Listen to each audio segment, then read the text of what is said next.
Hi everyone, it's Nerd, and today I'm severely underdressed. Anyways, so today I'm going to be going over dressing up as a Texas Revolution soldier, because I did the math of percentages to numbers. So there's actually a lot of people who wanted a dress-up video for Texas Revolution, and I think it's the most votes any Texas Revolution post I've ever made, like poll-wise, has ever gotten. So here we are. Plus, I think this one's a little more interesting than the Vietnam one, gonna be honest. There's just a lot more to it, and I find it a little more interesting to dress up like this than the Vietnam stuff. There's probably a lot of background noise. It's a little windy. I don't know if y'all can hear that. I hope not. But there's also some birds just being birds. So, yeah. Anyways, so we're gonna go over how to dress as Texas Revolution militiamen in the spring of 1836, which, if you don't know, is the height of the Revolution when all the big battles happened. So, sorry about that. My dad walked by. So this is a very wide-ranging impression and can go really anywhere, and dressing up as this can really kind of go anywhere. Because it all depends on what you dress, since it's a militia and the militia came with what they had, it's really all about what your profession is. And so I portray a farmer or a frontiersman, hunter, so that sort of thing. So more like the lower class in society. So my clothing will reflect that, and same with weaponry and equipment and all that should reflect this more simple lifestyle, and not a lot of money to my name. Except my shirt. My shirt's the only thing that doesn't do that, actually. But I'll explain that in a bit. So, of course, if you were higher in society, you'd be wearing different things, and as a militiaman, you'd also be wearing different things. And since it's a militia, it's not uniform, so that's really where you get this from. There is one uniformed unit I will be getting an impression for that is not really well talked about. I should be getting it hopefully by next year. We'll see. I might do a dress-up video with that as well, because I think it's pretty interesting. But anyways, enough rambling. Let's get on to it, because this is a lot. So, in the 1800s with style, that's a big thing that's way different than what our style is today. So this is your shirt. This is a really long shirt, but it's long for a reason. So it's long sleeve, got button on the cuffs, and got little holes here, and you have a button at your collar and a hole in the chest. And the shirt is supposed to be long because it's supposed to act as underwear as well. And this is what I'm wearing right now is kind of like what you go to bed with. So socks and a shirt. It's long enough to be like a nightgown, but there's also apparently a way to tuck it underneath you to where it's your underwear. Don't ask me. I don't do that. I am wearing underwear. But yeah, so there's that. This is made out of linen. Technically it should be made out of cotton, really, for like that more poor vibe, because linen's a little more expensive material at the time. But just simple cotton socks. And as you can see, earlier in the 1700s, you see like braces around to keep the socks up. And I think the military still did that this time. But civilians a lot of times don't have that, especially poor people like me. So yeah, anyways, let's get dressed, because this is kind of awkward. So here are the trousers. These are my summer trousers. Since I am portraying the spring, and it's quite hot here in Texas, even though right now it's the summer, so I think it's a high of 92 today, and later this week's gonna get high in the higher 80 or 90s, so that's gonna be fun. But this is what's called drop door trousers. This is the style that really emerged out of the 1700s and then evolved in the 1800s. So in the 1700s, you had a lot of breeches and stockings that were worn, but in the 1800s, everyone just started wearing trousers. And so I'm gonna put these on, and you're not gonna watch me put them on, because that's weird, you freaks. Anyways, so I'm gonna put these on. I'll be right back. Magic. All right. Anyways, so these are your trousers. And yes, they are trousers. They're not pants. They're pretty similar to pants nowadays, or trousers nowadays. Just different in how they go on. So they're held by suspenders, if you can see that. Which they're not really, the suspenders aren't really actually meant to hold the pants up. The pants are supposed to just sit high like this. And then the suspenders are kind of just there to like give support. But if there's too much weight being put on them, these buttons will snap pretty easily, as I found. So you have 3 buttons in the front that clasp this like waist area. And then you have the drop door, what is it called? I know my face is out of frame. Hi, I'm trying to explain this. So as you can see, these are not pockets. This is your trapdoor. So you can unbutton this and it falls for, or fall front trousers as they're also known as. But you unbutton it and it just falls down. That's your fly pretty much. It's actually very nice when you have to go use the restroom. If you have to go pee. Like, this is honestly better than a zipper. Just saying. But you also have two pockets here which are just sewn in, and I have no idea why these exist. I really don't, but they exist. And yeah, so pockets, they're not like the hugest pockets in the world, but you can, depending on what style you make, you can shove your whole hand in them. So this is the common style of trousers for the time. Mine are made of a white canvas or cotton, which is a pretty cheap material and color to get. Again, I'm poor, so yeah. Moving on, we have what's known as the cravat or neckerchief, and this is very common at the time. This is kind of like a tie, pretty much. It's what a tie is nowadays, except every man wears one. So it goes around your neck, and I do mine in what's known as a barrel knot, or at least an attempt at a barrel knot. So what that kind of is meant to do is, that's how I tied my Vietnam War scarf as well, even though I don't think that's technically how that one goes, but I don't know. This one's pretty nice. So the idea is, it's called a barrel knot because when you knot, the knot in front is supposed to look like a barrel on the front of your neck, which I always say attempted because I don't do the best job at that, but it looks good enough. I'm a simple, poor man, so this is just a standard plaid checker pattern, which again is very common for poor folk. Next up, I'm going to take this off in a bit, but I'm putting this on just to show. This is called a waistcoat, and so if I was going into town, this is really not really a military thing, but if I was going into town and I wanted to look nice, and militaries still did this for a good while, even at this time, I would wear a waistcoat. This is pretty much just like a little nice thing to wear, and it looks nice. It's got an ungodly amount of buttons, but they look good. So but yeah, so waistcoat. And I will not wear this for like my actual militia impression. This is more like whenever I do civilian stuff at San Felipe, but that's because I'm a poor man and I don't wear a waistcoat when I go out and work in the fields. That's stupid. You wear 2 layers for working and 3 layers for everything else, and it's ungodly unbearable out in the heat. So typically for summer clothes like this, you try to get light breathable materials, but trust me, you'll still sweat a ridiculous amount. But yeah, so here you have your waistcoat. Oh goodness. Yeah, this is an 1820 style, so it's got 2 little pockets in the front, and then the collar is like this. But to be fully dressed, I'm not actually gonna be fully dressed, but you need an overcoat. In this case, I have a hunting frock. This is actually my winter coat. I don't have a summer coat because I haven't actually done anything like civilian-wise in the summer yet, but I do want to get myself a summer coat, and it'll probably be what's called a roundabout coat, which is just a coat here, and it's roundabout, sleeves, kind of collar similar to the waistcoat, and then it has a tail to it. But yeah, so this is my frock coat. I wear this for the winter because it's actually very warm. It's very warm in the summer, so I'm definitely taking this off soon. But yeah, so this is what you would wear. That is, even in the summer, it is quite ridiculous. But yeah, so this is your summer nice looking stuff. But my summer coat I want to get is gonna be made out of cotton, so it's gonna be a lot warmer than this, or a lot cooler than this, not warmer. So I have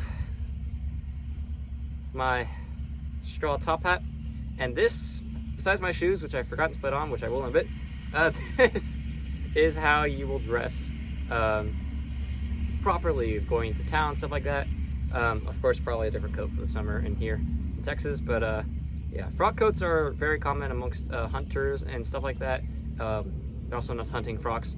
They're just really nice. The cape helps keep off water and rain, stuff like that. And they kind of became an icon of the American frontier in the late 1700s, early 1800s. And so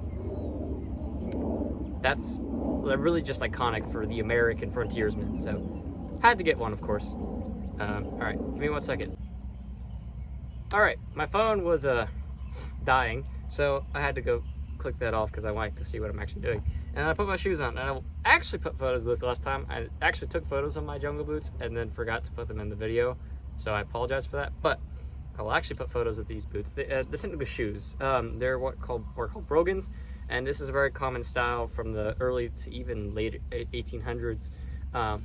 These I have are technically Civil War brogans, but they're like almost the exact. They're pretty much the exact same as what were in the early 1800s as well. They're just simple shoes, simple leather rough-out shoes, and they have laces to lace them up instead of buckles like the older 1700s buckled shoes.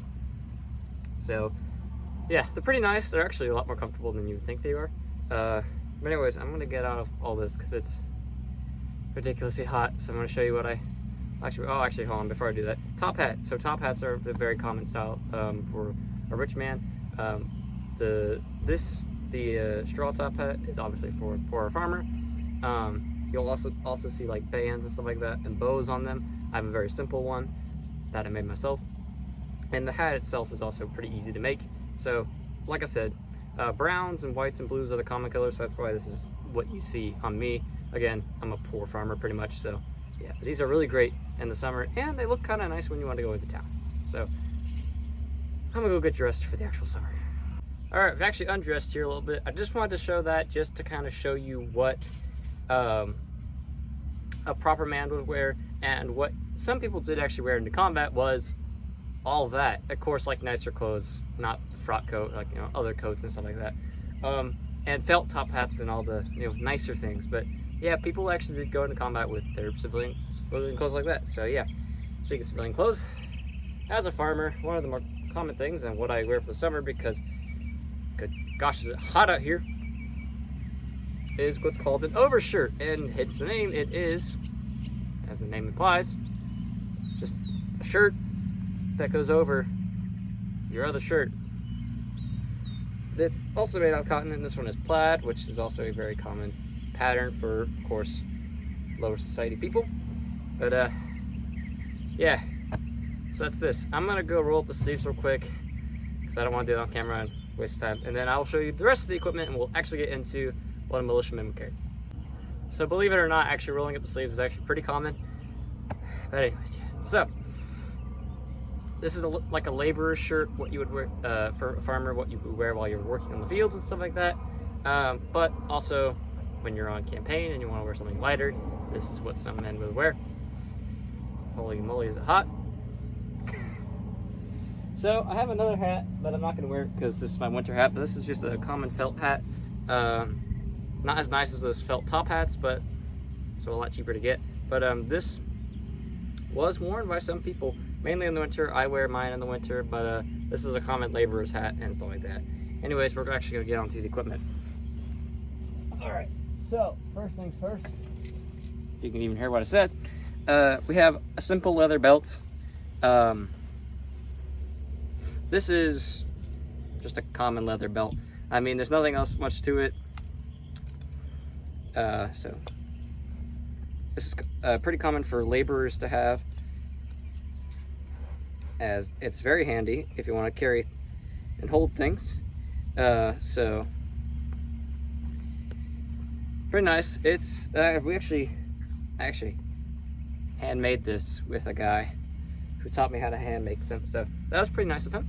But yeah, I'm gonna put my straw hat. So this is my summer hat also, and people did wear this when they went on campaigns. Actually, I'm gonna put this on a little bit.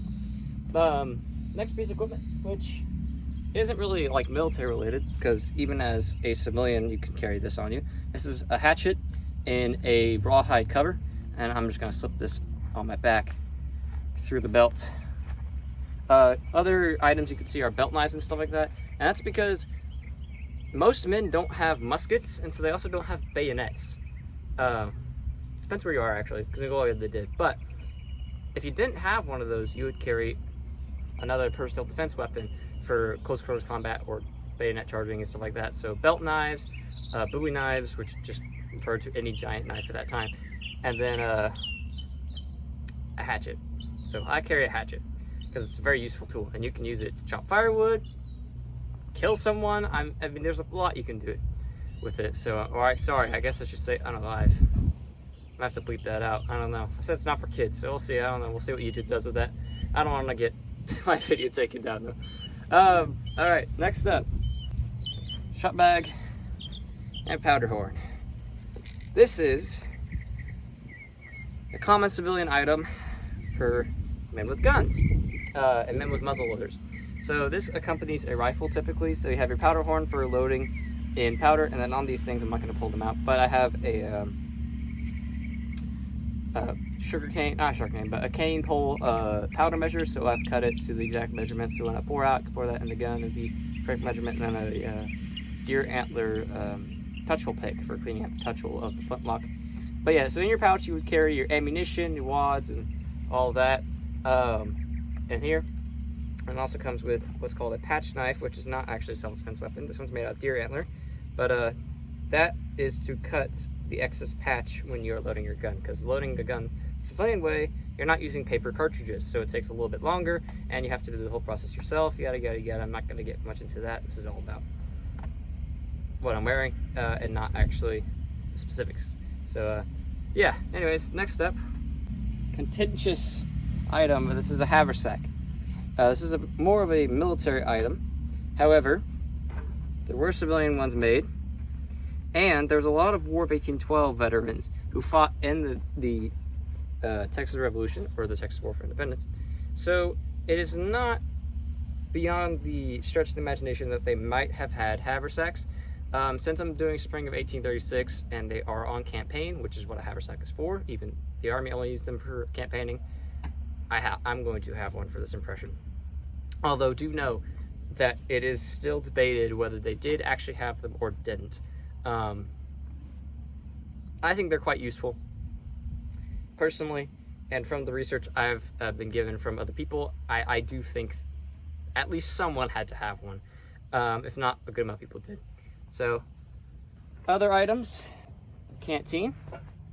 This is a gourd canteen. You can see this made out of other things like a wood canteen. You can see a tin canteen for the Revolutionary War, other tin canteen designs. Like circular canteens, which were quite common, but not like the flat ones from the Civil War. They were a little thicker. Yeah, and this is your combat impression, really, when you're going into combat, maybe minus the haversack. But then when you're going on even further campaigns, we have two items that are useful for that. The more civilian item, which is called a market wallet, which is basically a big bag that has two pockets. You twist it, and then you throw it over your shoulder, and then that's how you carry your stuff. But yeah. Also with the canteen, you typically are going to hold it on, like put it on last, because in case you need to take it off to refill it and stuff like that. The other option, which I like a little more, but I probably will use the market wallet for this impression, is a knapsack. This is a very military item, and it's pretty much just a backpack, two straps, goes on your back. Yeah, so put it on, and there you go. You can also put your blanket through it. The other thing I don't have, I do have the blanket, but I don't have it. What I want to do is a trump line, which basically you roll up the blanket in this big roll, and then put some rope on it, and it hangs right on your butt, pretty much. I don't have the rope for it. I do have a blanket, but don't have the rope for that. So yeah, but I'm gonna run my record wallet. But I do have a photo of that, and I will show it. And I usually like to carry that, or you can stuff it underneath the flap of your haversack, or knapsack, sorry, not haversack. And then of course the weapon. This is a fake one. I don't have my real one yet. I'm getting it, don't worry, it's coming soon. But a flintlock rifle. So this is a Denix non-firing replica, so it does not fire, and I've beat this thing to crap because I've used it so much. But yeah, so this is the impression, and this is how you put it on. Other things you can see are more military style belts or no belt. Some people, especially of higher classes, didn't carry belts. Also, if you had a little more money, you could buy a surplus musket, which was a lot more preferable than a rifle in the battlefield at this time. Of course, I'm poor, so I can't. And if you had more money to accompany said musket, you could buy a cartridge box. You could also buy a militiaman's cartridge box, which were typically locally made, and they're a little different than the typical military cartridge boxes. But you could have bought surplus cartridge boxes, a belly box if you really wanted to. You could also buy, of course, a bayonet to go and scabbard to go with your musket. I don't know if people really bought military surplus haversacks, but you could. There was a lot of general stores, like at San Felipe, there was a couple general stores where you could really buy anything, depending on what they got in shipped from the United States. So yeah, that's pretty much it. This is mine. Again, I'm a pretty poor person, so this reflects that, like how my shot bag is made out of freaking cowhide, and the knife holder is made out of deer antler, and this is a cow's horn. Got rawhide. You know, a lot of the stuff here is made of very simple materials and stuff that you can easily get. You know, the gourd canteen, I can grow that. So, and the cork is actually made out of corn cob. I should have mentioned that. So, you know, these things are pretty relatively cheap and easy to get. So, of course, I represent that. But, yeah, that's about it. Thank you all for watching, and I'll see you next time.